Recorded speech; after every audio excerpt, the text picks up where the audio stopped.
Welcome to the CEN show, a platform where we learn from the world community. I'm your host, Rashaki Maskani, and on the panel this evening, we have Ernest McBride Jr., got Professor Rahh, Brother Mshinda, and Brother Rahh. Our guest for this evening is one of our team members, Brother Thomas Muhammad, and he's been with us almost the whole time, and he makes great contributions with excellent topics and things for us to discuss. So I'm not going to hold him up. I'm going to go straight to him, and he's going to tell you about topic and anything else he want to tell you. Thanks for coming, Brother Tommy. It's all on you, brother. Yes, sir. Yes, sir. Praise be to Allah. In the name of Allah, the Beneficent, the Merciful, I bear witness that there is no God but Allah, who appeared in the person of Master Prophet Muhammad. I bear witness the most honorable Elijah Muhammad is the messenger. And I bear witness the honorable Louis Farrakhan's divine reminder. And I greet my beloved brothers in the greeting words of peace. Assalamu alaikum. Assalam. Praise be. Salam alaikum. The title of this beautiful presentation that's been on my mind for a while is it pertains to our women, and the topic is divine femininity, her superpower, and toxic masculinity, her kryptonite.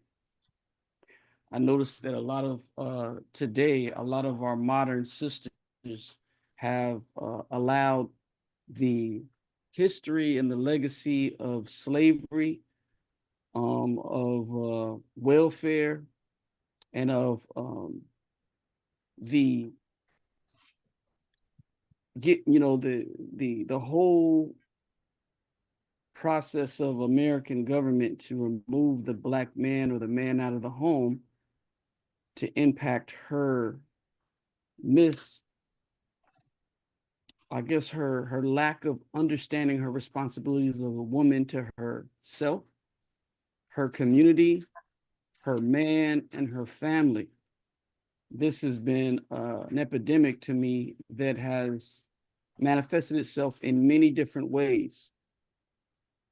The one that stands out to me most is the competitive spirit that the modern woman has against the Black man as it pertains to her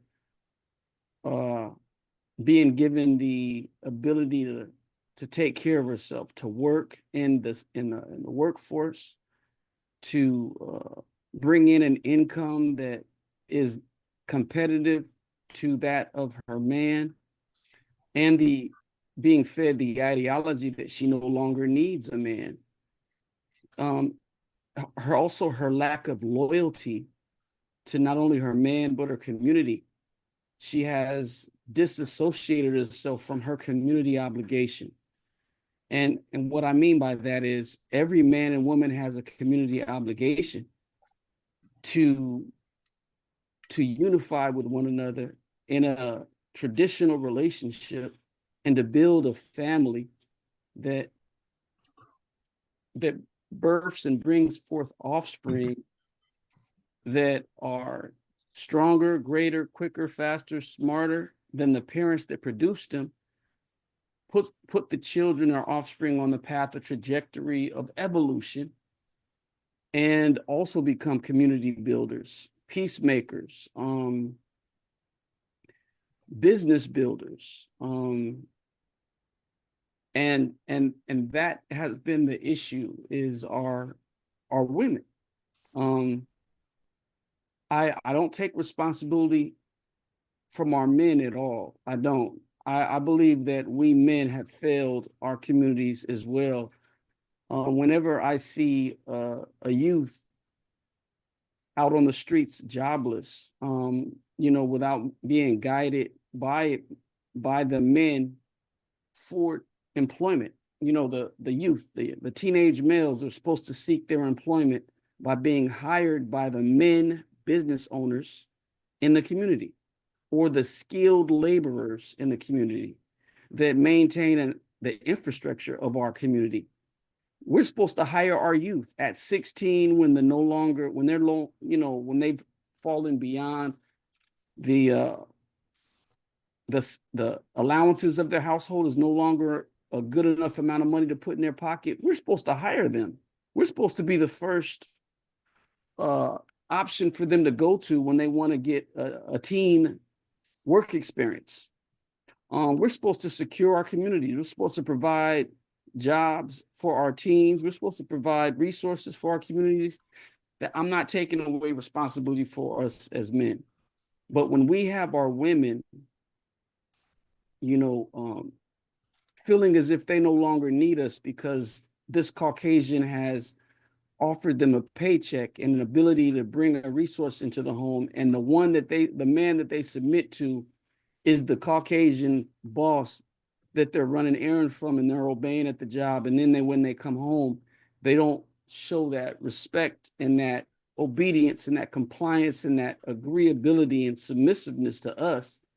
That is the root destruction of not only our relationship with her, but the household as well. The children see the vitriol and the rebelliousness and aggressiveness within the woman, and they think that that is either the way that women are supposed to act, or it causes a gap between the positive relationships that children are supposed to be able to portray when they become adult and relationship age. So I believe the aggressions within our women is causing our families to be to get the wrong messages and the wrong signals of how women should act and how they should respond to their men in obedience and submissiveness and agreeability, compliance, cooperative, helping us meet our obligations and our objectives, courteous, assertive yet feminine in their stature and their and feminine being their strength. Like I liken my example to that of like this fictional figure called the Incredible Hulk. It's a comic book character, but when he gets angry, he turns green. This David Banner turns green, and he turns into this powerful, big, muscular man that cannot be stopped. The more angry he gets, the stronger he gets. But the one thing that subdues the Hulk is divine femininity. As soon as he encounters divine femininity, he shrinks back into David Banner. He shrinks back into the humble, strong, masculine man, intellectual, powerful, very, very smart, very, very calm, very, very superior in his demeanor, but he's no longer out of control and enraged. Divine femininity subdues him. And I think that example in that comic book character, by Marvel comic book character, is a perfect example of how a woman, the Black woman in particular, can subdue and can persuade in a divine way what she feels she needs from her man by being feminine, not by being aggressive, demanding, bickering, arguing, nagging. That right there just puts a man into his aggressive state of defense, and he ends up using his abilities to mentally, physically fight her for dominance that he should not have to fight for. I noticed that when it comes to my students, my female students, the same issues I'm having with them, and they're having a problem with the paternal, masculine discipline environment that I set in school. I've been talked to by my superiors. I've been complained about by my students to my superiors. I just found out recently that I'm being watched on campus for some complaints on being a disciplinarian in my class. And the students, the young female students not being able to, you know, they're showing resistance and showing a lot of, you know, they're showing a lack of being able to deal with or handle the discipline and the type of paternal energy that I give in my class as it relates to maintaining my classroom management. So it seems to me that a lot of our young females are also being taught to be less respectful and more resistant to a dominant masculine male setting the rules or laws that and the level of what will and won't be tolerated in terms of their conduct. I was also noticing that it's very difficult to constructively, I would say, not criticize, but constructively add some comments of correction when it comes to women, the modern Black woman, influenced by American society and the legacy of slavery. She cannot be corrected. She cannot be guided. And it's really impacting the family. It's really impacting the relationship between the Black man and woman. And for her not being able to be corrected, which means that her flaws and her lack of perfection, her things that she needs to work on will never ever be something that she corrects and something that she grows into becoming a better person and a better version of herself. So this is my position, brothers. And it's been a concern of mine as a Black man. And you know, how do we go about as men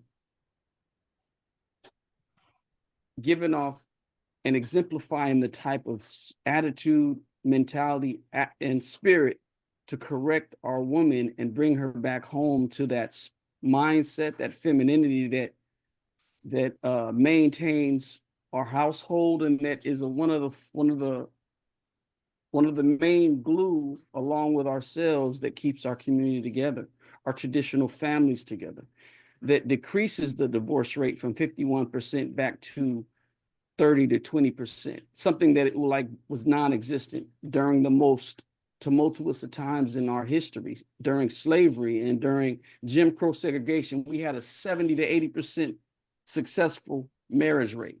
And now, with all the freedoms that this woman has today, we have the highest divorce rate that Black people have ever experienced. You know, we have the highest divorce rate and the least amount of women in the history of Black women in America are being married now. 1 out of 4 women will be married in a lifetime. And the majority of women are carrying themselves as if they, you know, will never be married. And they're giving away their access to their vagina to men that they have no intention of marrying. You know, and they're also offering the man the greatest honor as a man by not marrying him. They're giving him children without being married. It's like we have this becoming an all-time high, and that's been a major concern. And I think it's really contributed towards the high rate of divorce, lack of positive male-female traditional relationships, and a high rate of abortion as well. Frivolous women that are practicing reproductive practices in a very immature and hypersexual manner means that the product of that type of activity will also be easily gotten rid of with frivolous reproductive activity practices. This so-called independently free, empowered, girl rock, type of mentality has is destroying our family and destroying the future of the Black man and female relationship and traditional family. And that's my position, brothers. How do y'all feel about this? Okay, let me say a few things. Now, if you listen to Brother Neely Fuller, he says that anything that is incorrect in our society, in this system, is partially Everybody's the uh, partially the fault of us, and especially Black men, but most of the blame goes to the system controller, which is the white supremacist. And I could go with that. And what I do know is that the mental capacity of humans, period, is very fragile Mm-hmm. and very impressionable. So if you have this loose society that we have where anything goes, there's not limits. The the people who are targeted, which are mainly Black people, to suppress and keep down, so the maintenance of the system of white supremacy racism is in full effect. You have to confuse people. You have to put them in positions where they don't even have to bring the um, the physical the physicality of keeping you in check. They Mm-hmm. do it mentally, and I Definitely. know that this is a very challenging thing to not have the values of the system that's been having a foot on your neck, for hundreds of years. And so people succumb to being impressionable and weak-minded. And this is why, people like us is doing what we're doing, because we're collaborating together in a intellectual way or a educational way to be better than what we are, and to also be an example of the way people should be. So I think that has That's a right. lot to do with why women and men that are of color, especially Black people, are in the position they're in, where you have these poor statistics of families and marriage and all of that. It's most people are confused and out of their mind. And so they just follow the crowd. They go along to get along. So I know that has a lot to do with what is the solution. We could talk about that, but I want the other brothers to talk and kind of bring some light to this subject matter this evening. So what I'm gonna do, I'm gonna go to a brother Rahh first, then the brother Mshinda, Professor Rahh, and then Ernest McBride. Okay, Can you brother turn on Rahh, can you turn on the share real quick, brother? you want me to? Oh, you want rights to share? Yeah. You got it. Okay, you want brother Rahh to wait for you? Go ahead, go ahead. I just wanted to put up an image that kind of reflects my mindset. Okay, go ahead, brother Rahh. I think my brother articulated, both of you articulated um, the problem well. I think everything was covered. Um, our women, as far as where they are today and where our men are today, with young guys are feminized now from being raised by women, very sensitive, wearing hairstyles like the women used to wear when I was, in the 70s and 80s. The women and the men are wearing the same hairstyles. They're approaching their conversations from where, like, a woman's perspective, and more emotional than logical or factual. As we talk about on this program, uh, uh, perception is trumping fact. Where are we learning this behavior? We're learning this behavior from the media, from our education, private and public institutions, and that seems to really be valued over traditional ways of getting our information passed down, skill sets. Even today, as far as the brother was saying, we need to be employing our young people up. As far as doing manual work, our young people not into that. as far as putting in the labor to become our intellectuals and our scholars, it seems that a large portion of our young people, because of life imitating art with the music and the films and stuff, would rather get out and hustle on the street for 4 or 5 years and then spend the next 20 years in jail, rather than go out and get you a skill set in the next 5 or 6 years to propel you through the rest of your life. It seems like our relationships now is like a man versus our women. Our women, are they listening to us and our ideas of how to raise our children? I find that some of these sisters out here will listen to a stranger in the street before listening to their man. I find that some of the men idea of dealing with the women, like you say, is they turn into brutes, or to the point where they just ignore them and walk away from the relationship. We're the expectations of us from our women a lot of times are unreasonable. I don't think they learn that in the household. A lot of them don't even have men in the household. So they can't be reasonable. It's all about their perception. So yeah, I believe it all starts with our education. We lost control of our educational system, and even to the point, I was listening to a sister just the other day, and she normally cooks while her husband does the homework with her children. This is in Virginia, and in the history book was telling her child and the children in the public school that before the history of people of African descent,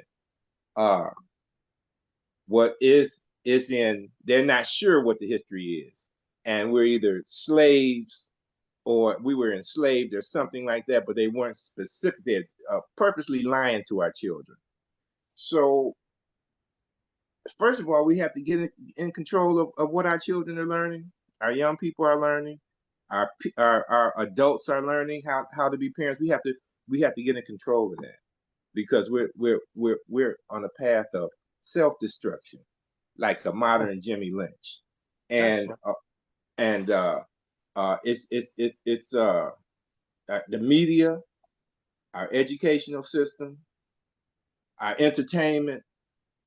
We have to put up our guard against all of it, and we have to get back into defining what is important and what's going to help us grow and develop, and eventually get our liberation. But I think you brothers put it well. You covered every corner. How to come out of this. We lay on our scholars to help us do that. Yes, but it's got to be. It has to be first and foremost. We have to get control of our information that's going through our community. So okay, thank you for that. But that's my view of what's going on today. We got to stop fighting and battling in our relationships. We have to work. I mean, just in our lifetime, in our lifetime, we went from a single parent household being the exception, and I mean it was very rare, to now it is the norm. So that's right. I thank you for this program once again, just so relevant and so important to be talked about, evaluated, and inserted in our lifestyles. Okay. Appreciate it, Brother Ahi. Brother Mshinda? Yes, sir, brother. Yeah, good evening. Hey, thank you for coming on, Brother Thomas. Good to see you. Well, like, it's a age-old conversation. It's been going on a while. I think we've discussed it before. And it's just a continuation of a real deep issue, deep problem that and we understand the root of it. There's, definitely everybody clearly pointed out some great things, in terms of, our lack of awareness, lack of knowledge, that's it's a full on assault that has been in play for many, many years. And what we're reaping is the fallout from something that's been in place for years and years and years, and it's come to this. And technology is playing its role in in the divide and conquering of what we've been talking about. Our people. It's used. It's being it's weaponized to continue to destroy the infrastructure of the family. Um, Coming up, we had, like I said, we had our extended families, in our neighborhoods. If you were in a single parent household, you still had neighbors and folks in your neighborhood that would look out for you, would discipline you.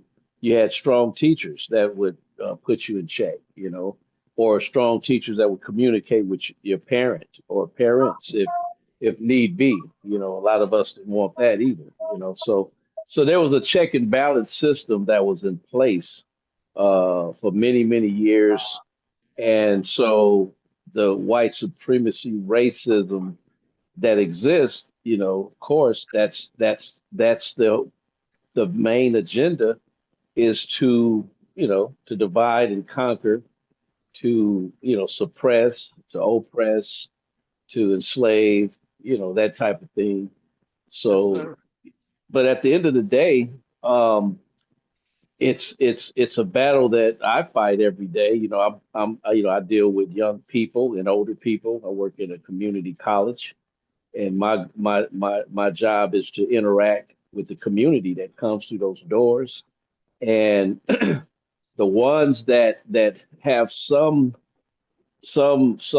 glimmer of substance in terms of understanding, and I'm just talking about ones that I can communicate with. Now, the ones that's totally not, null and void in terms of their understanding, I call myself, you know looking out for the underdog, the one that might not understand. So I have many conversations and teachings, and trying to, just what we're talking about here is try to put them on point, because it's kind of like setting it in motion. They're, provoking this thought and discussion, and then trying to set something in motion to where they can continue to empower their minds to ascend, their mindset to another level. And it's a tough job. It's like digging up, trying to like it's like digging up gold. Gold is hard to find, and it's a task. And some of us, and a lot of us, we grow older and we get tired, and but we're gonna continue to struggle. But at the end of the day, it's we're in competition with technology. Social media is part of that technology. That's right. Competing to develop mindsets or redirect minds, or to actually capture minds. The young children at very young ages are on the internet. They're on TikTok. They're on these different platforms, to where they are they're under siege. Their minds are under siege, and so that's a whoa. It's a tough competition, and my information, what I know about artificial intelligence, you haven't seen anything yet. It's about to exponentially go to another level, whether we like it or not. Now artificial intelligence has, it's like anything else. Just like the internet, it could be positive and it could be weaponized. It could be negative. It's like a hammer. You could take a hammer and build a house, or you could hit somebody in the head with it, depending on what you want to do with that particular tool. So that's all it is a tool. But unfortunately, the divide is growing, and but it's like trying to put two magnets together. Sometimes you can't reach. It's so deep that some of them can't be reached. I mean, maybe somebody can reach them, but it's almost kind of like it's getting late in the game to where with this technology and things that's happening, I don't know if we can ever catch up. So we have to, it's almost like salvaging what we have, or trying to, it's kind of like a search and rescue team where they call off the search, you just kind of like trying to recover bodies, yeah. So, but anyway, I don't have a dim outlook. My cup is, I always say, my cup is half full, but the reality of it is, people like you, Brother Thomas, continue doing what you're doing, and you're going to meet resistance. You're in part of the community. Your clientele is part of the community, and it's your your duty to do due diligence and try to do it as try to do it within the protocol and the policies that you're working with. That's the problem. So now they want to watch you, or they might try to set you up, those types of things. I've been confronted with that from time to time, where I have to be careful on my job, my livelihood, that type of thing. But anyway, keep going. I appreciate all the brothers that spoke tonight. You got some great information, and let's keep this thing going. Yes, sir. All right, Brother Mshinda, thank you. All right, Professor Rahh. Appreciate what's been said, if I understand correctly. I just have a couple questions and then for clarification. When you say divine femininity, what do you mean? I mean, when women function according to the second self of God, being the fact that she is the co-creator, she is the nurturer, she is the comforter, she's the vessel that not only brings forth life, but her biological structure was created to feed the life that she brought into the world. Her mammary glands, now they're being used to, for several reasons, to entice, to elicit hypersexuality, as a tool of carnal desire and attraction. But it's really a gland used to feed the child, to nurture the child, and in doing so, she's created to feed and nurture the family. The kitchen is her hospital. It's the infirmary. What she makes in the kitchen heals and prolongs and maintains the life of the family. She's been given the power to, in her divine femininity, of being agreeable, being supportive, being submissive, being comforting, being compliant. So you She think prolongs the life of her husband. A man's life is prolonged by her divine, and a woman that exists in her divine femininity of being comforting, taking down his blood pressure, giving him peace, giving him harmony, empowering him to go out into the world and deal with the many obstacles the Black man knows and the Black man has to deal with in the real world. In her divine femininity, she's agreeable, submissive, comforting. She's a healer. She's a counselor. Yeah, I understand that. I understand, but my question is, so this is from a religious perspective. Nah, this is from a divinely, a natural perspective. When you say divine, that's not religion? No, not it. What I'm saying is, a woman is in her natural state of being man's complement, of being his helpmeet, of being his. Okay, let me ask you this. That's what I mean. It's but you've always had dominant women throughout history. But let me just go. We haven't always had dominant women. That's not true, brother. That's not true. Like what do you mean in America? I'm everywhere. There's been dominant And women, what do you mean by dominant, brother? I'm Professor? strong women that can do for themselves. Strong and dominant is two different things. No, it's not. Strong and dominant. Because man is dominant. Woman has always been strong. Wait a minute, brother. Dominant is dominate. Okay, well, let me go to my That's next a male question. quality. That's a Okay, masculine. okay. The other question is, when you say her superpower is her of masculinity is her kryptonite, what do you mean? I mean, a woman who is in her feminine natural state, her power to subdue a man when he's angry and enraged, like upset because maybe he felt attacked, maybe he felt somebody was trying to hurt his loved one, maybe he felt somebody was disrespecting him. In her divine femininity, she can calm him down back into being compliant, being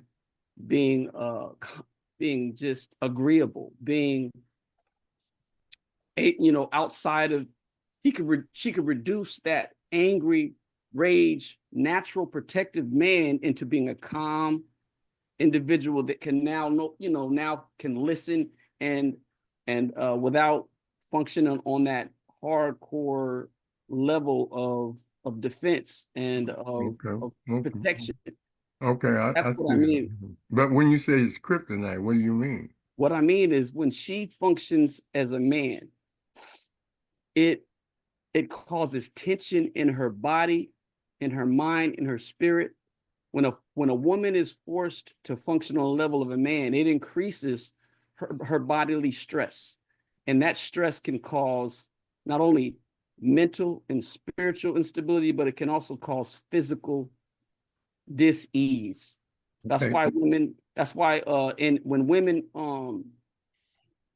suffer from heart disease more often than they have in the past, due to the fact that they are, running a household, working, doing all the things that her partner would do, and allow her to be able to fulfill that role that is not so stressed outside of the home, having to defend for herself, having to go work and bring resources into the home and protect her family as if she's a man. That causes our women to suffer biologically from disease and from heartache and from cancers that she had not suffered. Okay, I got that, but I've not seen no studies that say that. But let me just move on. Let me move on to another question. You were saying that you were being watched because you're a disciplinarian, and that you feel that the women in the class were problematic. Were there any men in the class, young men in the class that were problematic? Well, yeah, I do. I mean, I have both male and female in my class, and I deal with them, similarly in terms of my discipline and my rules and regulations. But give me an example of your rules and regulations. Well, when they come to class, they're not allowed to use their phones in my class. And prior to me getting this one wall phone holding device where students, when they come in my class, they put their phones there. I had a strict no cell phone policy, and I had a cell phone parking lot where whenever I saw students with their cell phones, I would have them put their cell phones in the parking lot. And I had a lot of pushback from students trying to sneak their cell phones in the class and things of that nature. Well, when I confiscated their cell phones and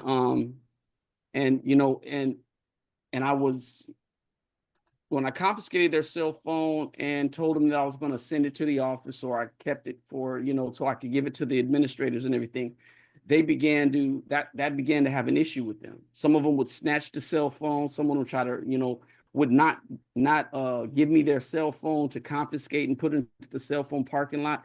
And I'd have to, take them outside, and then I'd have to call the security guard and have them removed from my classroom. So my strict cell phone policy and the pushback I get from them and the reprimand, me putting them on Front Street, like, hey, you got to do the cell phone. If not, you got to leave my class, step outside real quick. Let's talk about it. You're not going to be in my classroom. If you're not going to abide by my rules, everybody have to abide by the cell phone policy. I only get an hour and a half with you a day, and I need you to abide by my policy because I need to take it. You're compromising your And that's education. male and female. They have both male and female, but Oh, okay. both male Okay. and female. All right. Now, my other question is this. I don't. All groups of people have male-female relationship problems. All of them, and times have changed. If you look at the different eras, relationships was based on the conditions of those eras, and that's why you had more two-family households, one man working, because it used to be at one time, you're not a man if you can't take care of your family, and women were staying home, washing, cooking, and cleaning. Okay. Assalamu alaikum. Sir, Ramadan Mubarak. Ramadan Kareem. Wait, what's going We on? thank Allah for his many blessings. Hold on, let me We take thank this. him Let me get this. for his many gifts. We thank him. All right, my bad. That was my That was the minister. I know. Yes. Let me just go back. Like I said, different eras. Back in the 20s, 30s, and 40s, it was mostly labor men and things weren't as automated and technological as they are today. And with the women liberation movement, women have gotten more independent and with their skills going to college, whereas at one time, women didn't go to college as much because they were at home. Second, you had birth control now, whereas when in the 30s, 40s, they didn't have the birth control. So you had big families, and a lot of reasons they had big families. But I never had a problem with women throughout my history. I've always had positive relationships, platonic and intimate. It's always cool. You understand? But I see that there are some women that have chosen to go into a different sexual orientation. That's their right. I mean, I'm not promoting it, but if they want to be gay, that's their business. Second, if they want to be independent and have a child and say, I'll take care of it, I don't need no man, that's their business. I don't see that with all women. You understand? I see a lot of women are looking for a man, looking to be married, looking to get old with a person. Some women want to get married, don't have no kids. Some want to adopt kids. Some want to do this. There's too many variables in there. My point to you is that I think Minister Farrakhan said one time, you show me a no good woman, and I'll tell you this: she was made no good by no good man. No good man. That's right. Yeah, right. And so my point to you is that a lot of brothers in my age bracket and older, many of our women were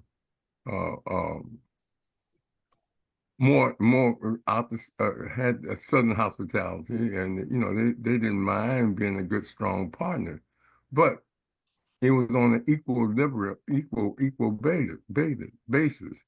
In other words, because you listen to your woman or you accept her attitudes and her position on issues that may not be the same as yours, that's her right. And we, go ahead.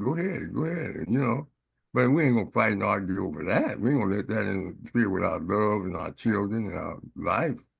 There's a lot of, I taught male-female relationship, and I was a marriage counselor. And some people shouldn't be together. And like they say, some black men are lost, and as Haki used to say, they need to stay lost because they're on drugs, they're on alcohol, they're violent, they do different things. Women have learned to be able to cope and adjust to the challenges of finding and developing a wholesome relationship with a male that see them as co-partners, equal. They want the dominant, as you were saying. Many men feel, some of these young people feel that they are women. Then you have the demonization of women through rap music and other concepts of seeing them as itches and H's and all kinds of things, and that has spoiled a lot of young kids, male minds, that women are these things based on the music they've been listening to and the movies they be watching. And I'm just saying that, as you get older, you get wiser. You want someone to get old with you. So you're more prone to do compromising because it's a bigger issue than just male-female relationship. It's about, like what you were saying, being comfortable and having peace in your home. And it begins not only with the woman, but the man has to be peaceful too. I mean, the woman could be peaceful and the man could be a violent, drinking, alcoholic, or something like that. And you can't blame a woman for having standards or looking for a man that she feels that she can live the rest of her life with. And you can't blame a man for looking for a woman that he can live the rest of his life with. There are divorces in every group, high rates of divorces. Yes, sir. There are many women that won't even be asked to get married. If you have daughters, the last thing you want is your daughter to come home with D-Dog, Wild Dog, Sea-Dog, and Puppy Dog, and tattoos all over him, and earrings all in his nose, and tattoo on his forehead. That's the last thing you want your daughter to come home with. So you try to teach them ethics and morals and standards, and many of them looking for the qualities that's in their father. Yes, And, sir. they're not going to find them because these youngsters are in a different era, different time, different music, different culture. So it's a cultural thing. Yes, sir. I believe that, education is not what they're learning at school or in society. Education is at the home. That's right. And if you got a strong woman that's teaching her daughters and men to be very meticulous about who they shack up with, who they have sex with, and who they develop relationship with, that's a good thing. But at the same time, if you just let them just go, and it's just like not knowing where your kids is, That's right. or knowing what they're doing. When you Yes, sir. supervising and managing a family, it's required that everybody know where each other is, and that it's a partnership, it's a team. So I see a lot of men with problems with women, but many of them have problems themselves.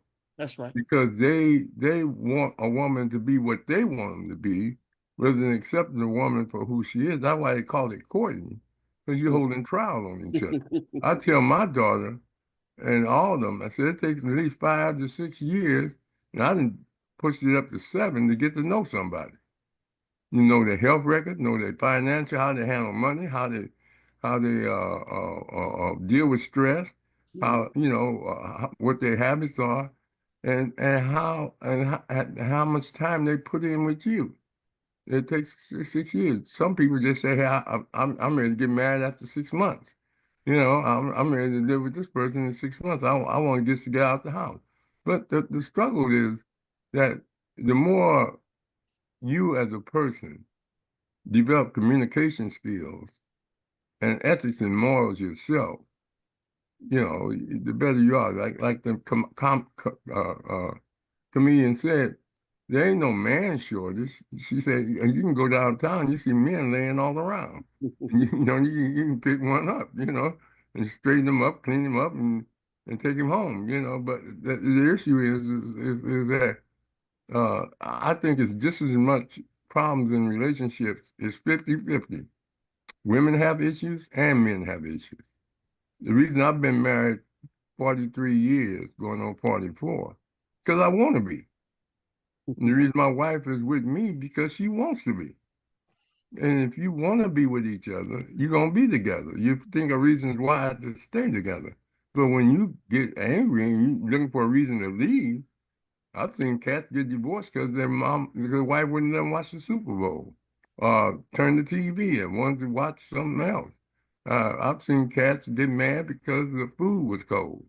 You know what I'm saying? I mean, that's on them, you know. But like I said, throughout my life, and I abused a lot of women coming up. I mean, as far as lying to them and taking advantage of them, you know, taking their money and, you know, living off of them. I mean, you know, but I don't do that no more, and I wish I never had. There's some dudes that think they can screw every woman in the world. That's right. You understand? But hey, I'm satisfied with one now. You understand? Because I'm older, I'm less physical, and I'm less healthy. And I don't chase. I don't, you know, I chase. You know, but there are some cats in their 80s with gray Jerry curls. You understand? Driving around high schools. I mean, what am I supposed to do? You know, they looking to be somebody's sugar daddy. That's right. But anyway, that's my point. My point is that there's problems on both sides, Yes, sir. but at the same time, there are successful relationships even today. Even young people that find each other through their churches, their mosques, their synagogues, or their temples, or just in there going to college together, and they stay together and build a life together. I've seen it. I've seen it as a professor, Brother Akili Muhammad in Oakland, Yes, sir. Minister Akili. He'd been married for years with the same woman. He met her in college. You understand, brother? Other brothers, brother David Mead. He met his wife in college, and you know, and she was Catholic.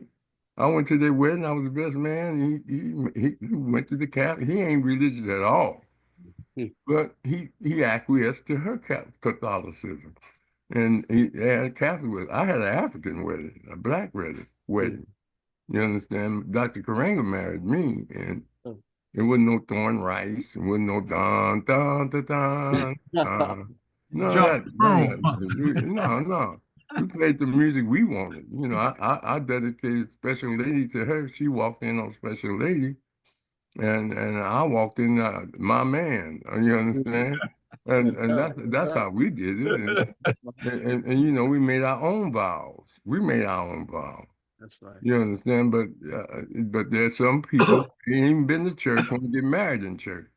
You understand? I mean, you know, like people go have funerals and want to have a church funeral and ain't baptized, ain't never been to church, and ain't never even picked up a Bible. But That's right. you know, they have it in church or mosque or whatever. But anyway, your points are good from many of the perspectives, but it's not pertaining to every woman or all black people. No, not at all. Not at all. I would never broaden my brush.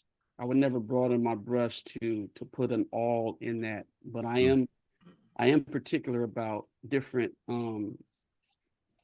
other groups and how their women's respond to them. It's like I noticed that a lot of women, you know, the Arab woman is loyal to her man. Chinese woman, loyal to her man. Even the Caucasian woman, loyal to her man. When it comes to our women, the modern, and that's what I put an adjective before it, the modern black woman. The modern black woman that was used by the feminist movement for numbers, so that the white woman can get the rights that she was being denied by her man at the expense of the black woman, who never really had that kind of problem with her man. In many cases, like what Baba Rahh said back in the day, the black woman was ruling the household. She was the matriarch of the family, and we men, you know, recognized her for that, and we defended that, her being the matriarch. You know, she didn't have, you know, the household of a dominant man that was totally controlling a woman into subservience and inequities and equality was not the norm in our household. That's why we have the term matriarch in our family in the first place. So I'm talking about the modern woman who's been a product of the welfare system, of accepting a check from a no good man called the Caucasian white man, the government, the man who runs the government. That's the no good man that made our women in many cases respond in a way that was a detriment to our household, a detriment to our conventional and traditional relationships. The no good man that has tampered with our woman is the no good Caucasian man and his government and his systems to break up the Black family and to compromise the integrity of the Black male-female relationship, to give her a check and to put her in a position to choose a check besides choosing a hardworking man in the household, making a mandate that to get a welfare check, the man had to leave the household. A man who children. But brother, yeah, a long time ago, your point was well taken. When the women were on welfare, all women that was on welfare, and it was always more white women on welfare than Black, the man couldn't be in the house. But they changed all that. You understand? They called it general relief. Men are on welfare. What's the replacement though? No. My point is that men get general relief. You understand? They can get on the counter and get health care just like women, single women. And my point to you is that, a long time ago, you were correct. They had rules to govern the distribution of it was called Mother's Day. Mother's Day was the 1st and the 15th. At first, it was just the 1st, and now it's the 1st and 15th. And then they had food stamps, and people used to line up like clowns to get the stamps, and all that type of stuff. But times have changed. They send everything through the banks. They send you cards, and you don't know who's on welfare and who's not. You can go in white neighborhoods, and their county building look just like an office building. You go to ours, there are people lined up on the outside waiting to get in because most of the people in our area are poor. Or, welfare, and many of them are Latino. The point is, man, women gets welfare. Some women have more kids so they can get more money. Yeah, I see that by different daddies. They have that, but that's on their burden. If you're having kids just to get more money, you understand? That's a whole new different thing. But you don't care who the daddy is, Well, let's just discuss how the welfare system evolved into 2025. Okay, so in the 70s, the 80s, 90s, we had welfare, and the mothers were raising the children, males and females. The males were coddled. The females were told to go to college and get a job and be independent. Because that spirit of so-called independence that the mother was experiencing by having that check and taking care of the children, that was passed down to the daughter. And now we have a daughter that prioritizes her college and her career more than it is to build a traditional family. We have a lot of our women, 35, 40, 50, 60 years old, never had children, never had a family because they value their career more than family. That has never been heard of. As in the Black family, a woman did not value her college degree and career over being married and creating a family with her children. That's the highest level of pro-Black commitment that a man and woman can have, is being married, rearing children, creating a community, filling it with positive future citizens and children to evolve our group into the next generation and generations afterwards. That is the product of welfare. Yes, sir, Baba Rahh, things have changed, but welfare has evolved into an independent career college-seeking Black woman who's willing to put all of the traditional things that kept our community surviving: slavery, Jim Crow segregation, lynching, and all the other atrocities that we've experienced in America. The Black family was the weapon. to put all that on hold, on even not only on hold, but never even want to pursue that or have that anymore, to pursue a career working for a Caucasian corporation, bowing and shuffling and running and beckoning, calling the need of him at the expense of our Black family, community, children, and the very, very fabric that of the successes of our being able to defy the most horrendous treatment during, post, during, during slavery, during the post-slavery and beyond. So nah, bro, that's how welfare has evolved. It's evolved in the males being coddled. They're told, you know, they're buying Nikes, all $300-400 pair of shoes. The males are coddled. The females are told and taught to go to college, get a career, and be independent. That's a product of the welfare system. Brother Thomas, I want to be able to get Ernest McBride in, because I want to see how he would respond to what's said in the beginning, and then we can come back to the points you were making. Okay. I'm kind of like a little bit in the dark on this, because like I was raised in the family with my dad, where he was the breadwinner. He worked, my mom took care of the kids, and it was like 6 of us. So she took care of the house, so I never heard them argue about anything. And everybody got along well, and then they were married for like 60 years till she passed away in 1994. And they got married in 1934. So he kind of taught me that that's what you do. You take a wife, you should provide for your wife. So I did. My wife and I, we met in like 1958, and we dated, you know, until 1963 when I got out of the Army, and then we got married, and then we've been married 62 years now, and we never had no problems. It's an equal relationship. Everything's in both our names. All the money's in both our names.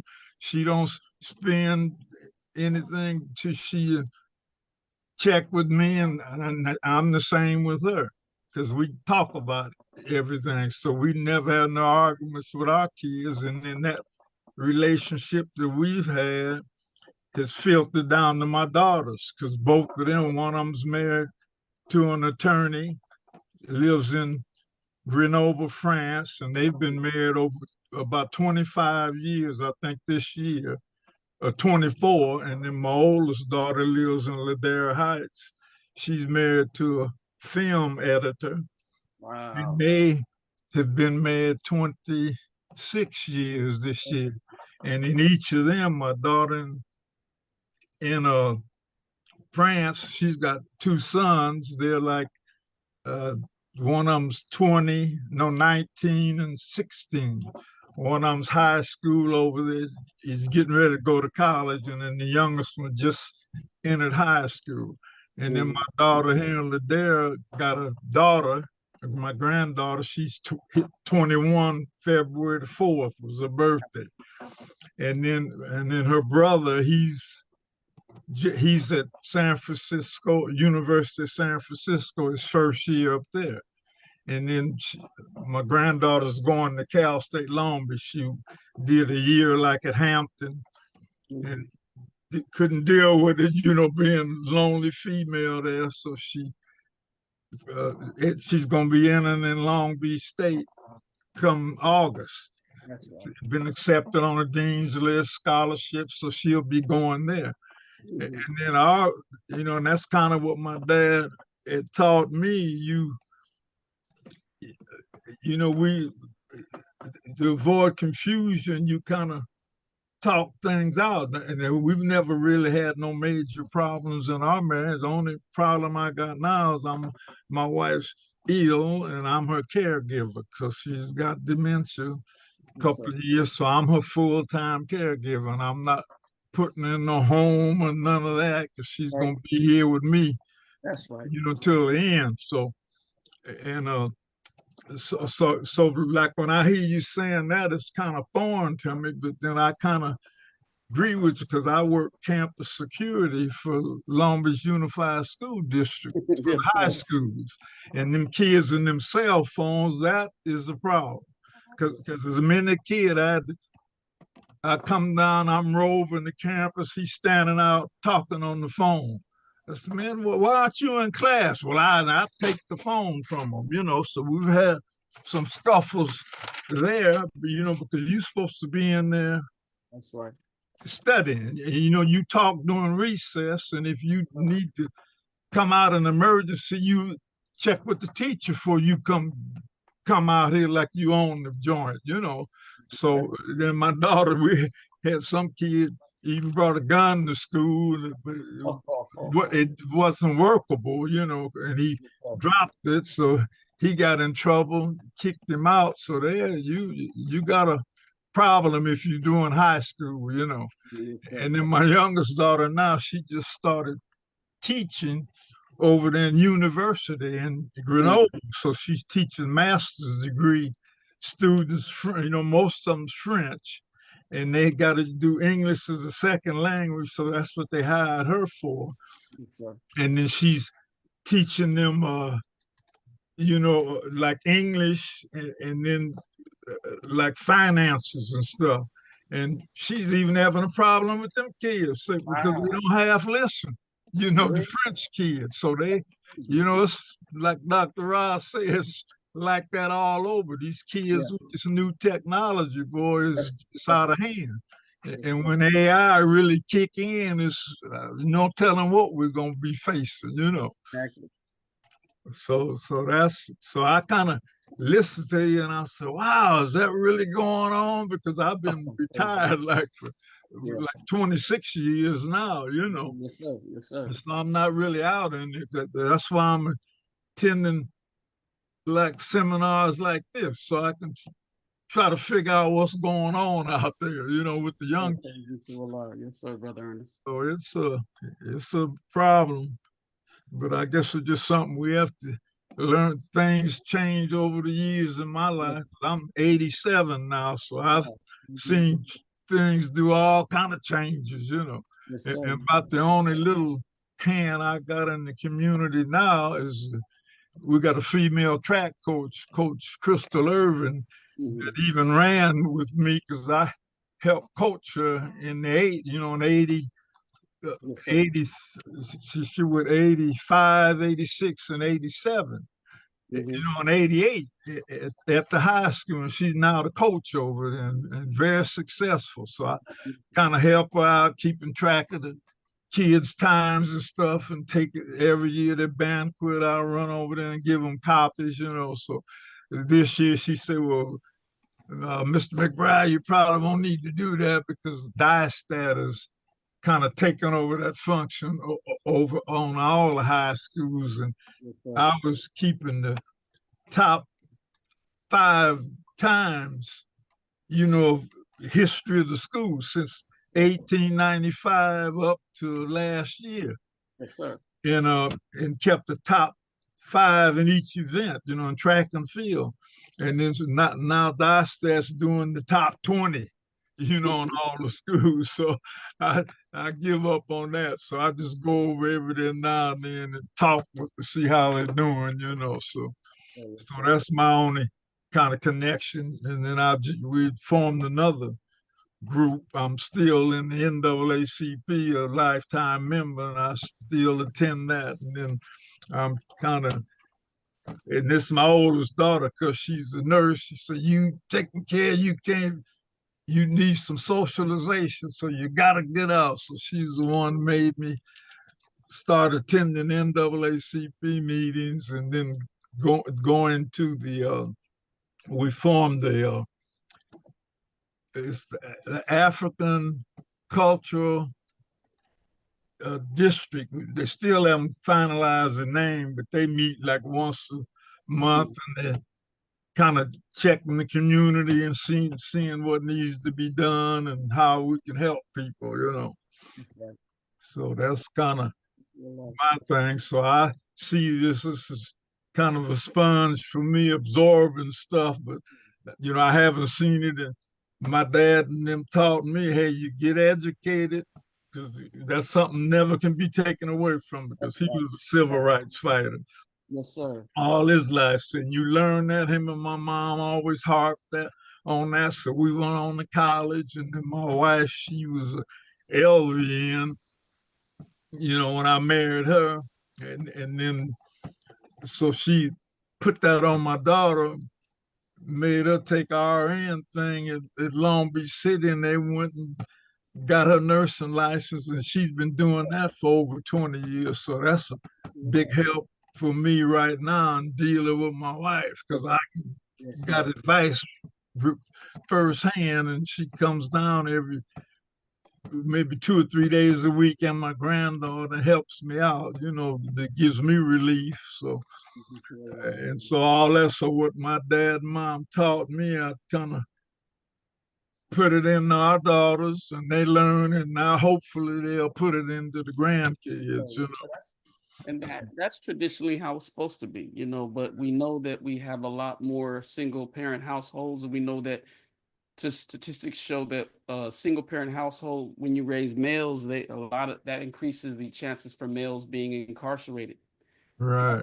In high school, gang violence, things of that nature. And they said, according to statistics, when a male's in the home, it's almost like two parents were in the home. The male is able to maintain the discipline and rear the children in a way to respect authority to the point where it's as if both parents were in the home, because the father maintains the discipline, maintains the law, maintains the respect for authority, respect for others. So, when I hear what you're saying, that's my position about the modern Black woman. They're not in pursuit of the family.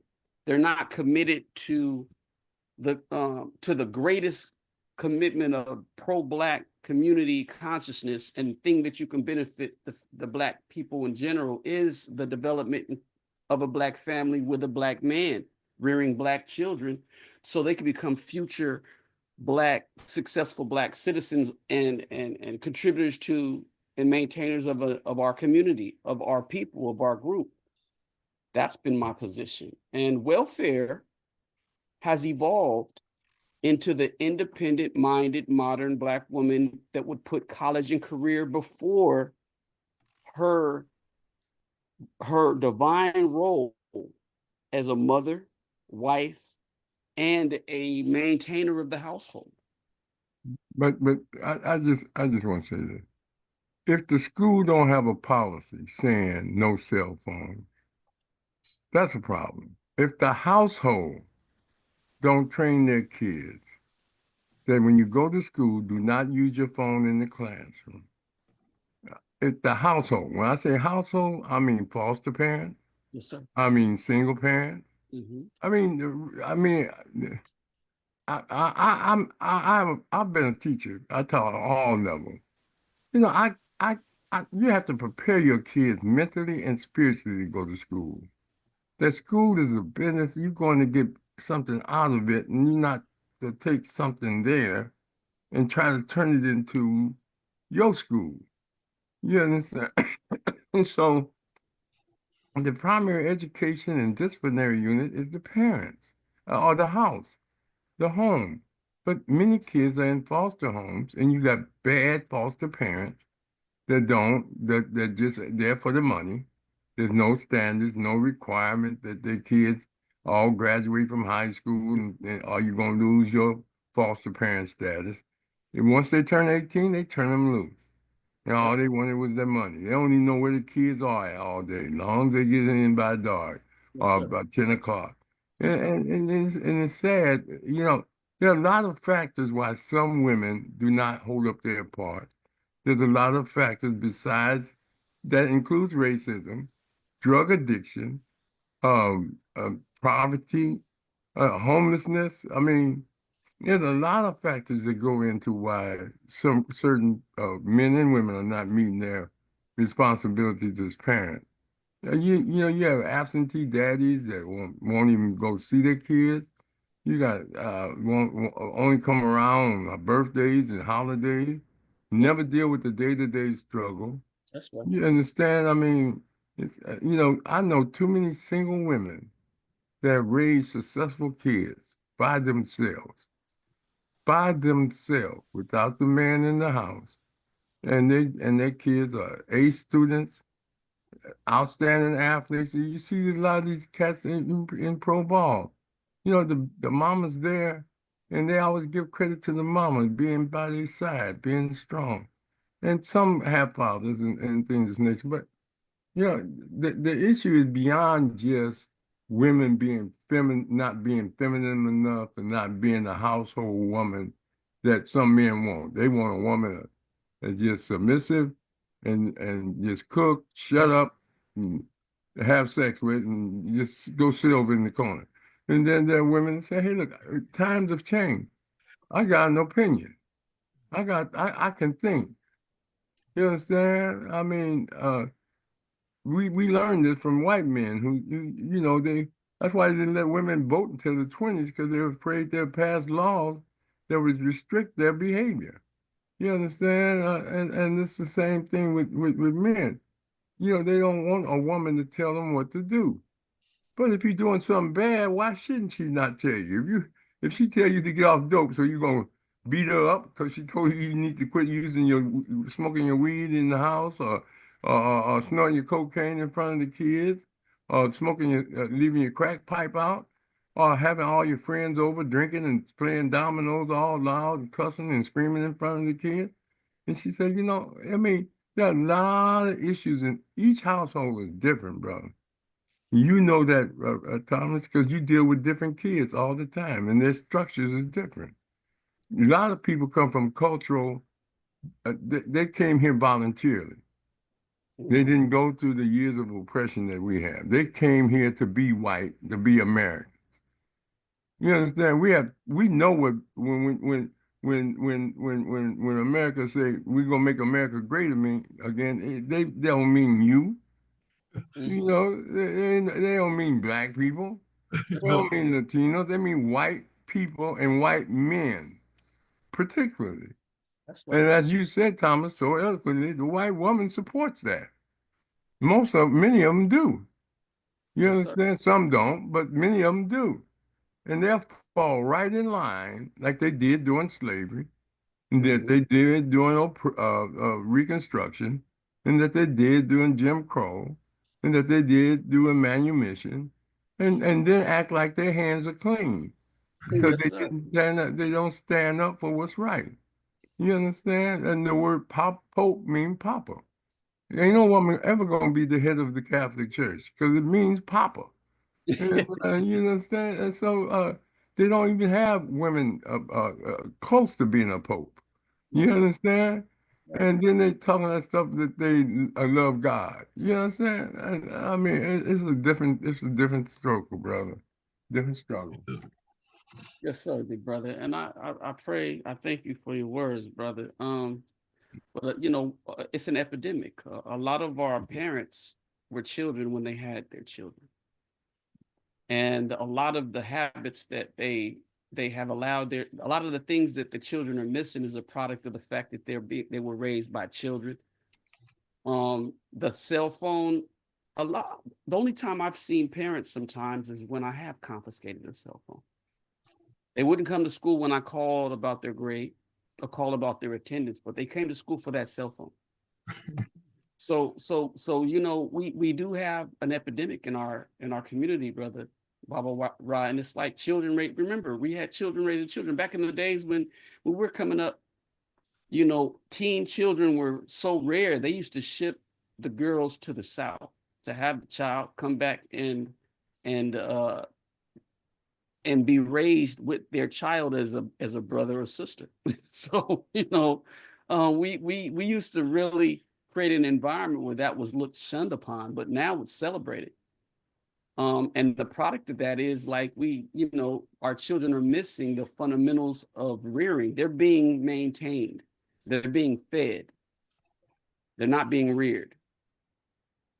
Rearing, rearing Fast food's is everywhere, man. two different things. Rearing is where you guide a child towards being a positive citizen, respecter of authority, respecter of adults, respecter of a household. When you rear a child and guide them toward the path of becoming a righteous, obedient, contributing citizen in our society. But maintaining a child, shoot, dogs can be maintained. We maintain our children no different than we maintain our dogs. We feed them, put them in the backyard, walk them on occasion. So, you know, this is my position, has been the direction that our family, and I'm not totally blaming the Black women, because you know, I did open up and tell you I understand that the no good woman has been made no good by no good man, but that no good man is no good Caucasian man, and the Black man is emulating that Caucasian man. We're being as sexist and chauvinistic, and we're being as discriminatory, and we're being as domineering and to our women as this Caucasian is and always has been to his woman. So yes, sir. I feel you, brother, and I concur, and I thank y'all for this opportunity to talk. You know, I was at your wedding.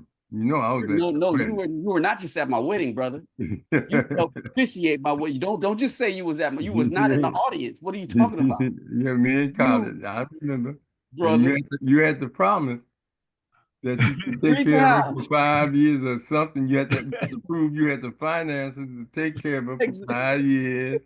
And, you know, yes. And he asked you throughout the vow, you sure you want to do this? You sure you want to do this? You went, oh, yeah, bro. Yeah, come on, bro. And look, we didn't have no, here comes the bride. Now, did we have that? No. You had a Muslim marriage. Yes, sir. Now, you said Khalid Muhammad was there?